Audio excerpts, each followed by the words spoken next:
6,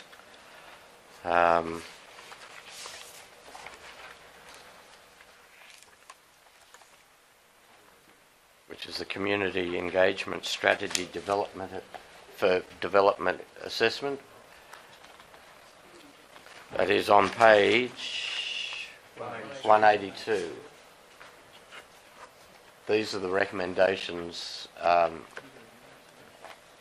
brought forward by the various precinct and community groups. If there are no questions, I move it be received. Unless there's questions? I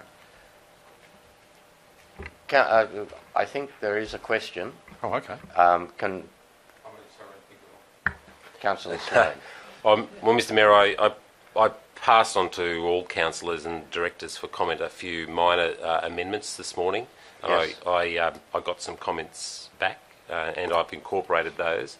And I think that I hope, Narelle, that you've got those amendments that I proposed. So I'd like to move the motion as the Director recommended with these additional points. The Council commits to implementing the recommendations with the following modifications. That with recommendation 1 on page 183, we add to the recommended action the words other than requesting DA, the applicants to add a table of contents to the PDF file that's to be lodged with Council. B, recommendation 4, add to the recommended action the words Council proposed changes to the DCP will be subject to the usual process of public consultation, and I amended that slightly after feedback from the Director and also Councillor Rice. So what should be C there? Recommendation 7, add to the recommended action the words the Kiama Urban Strategy Register will be updated on a quarterly basis, which is the KUS, that's fine.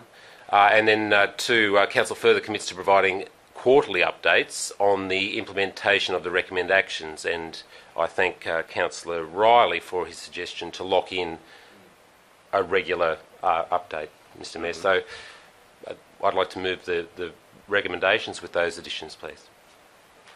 I'm happy to second that. Second, Councillor Brown. And if you finish your speech. I'll have a writing reply after. Yeah. And just to thank Mr Lyle for his excellent presentation and the interest of the precinct groups and the way that they are organising and respectfully, I suppose, are talking about the directors and councillors and working together. So I thought that was an excellent presentation last night. Thank you. Right for reply. Okay, thank you, Mr Mayor. Look, we've had a few issues recently that we probably, would have managed to avoid had we locked in a few of these benchmark best practices that have been suggested by the precincts. And so, as Councillor Brown said, I really thank them for all the work they've put in, and also for the work that the staff have put into, going through what is feasible, what we can do, and suggesting, I suppose, an action plan going forward, how we can get up to best practice. We really, once we get these in place, we will be best practice in terms of community consultation on DAs, and hopefully the few slip-ups that have happened, well, I won't mention the particular one, but those sort of things will be avoided, and the public will be able to see all the documents that are associated with DAs. They ultimately will be able to comment online by pressing a button, which will, in fact, I think, save staff a lot of time as well. So yes, I of course commend the recommendation to the other councillors. And a lot better than Mosman. This is actually a planning matter. Yeah. So with that, I'll ask those in favour of the recommendation raise their hands. Those against, carried. Thank you.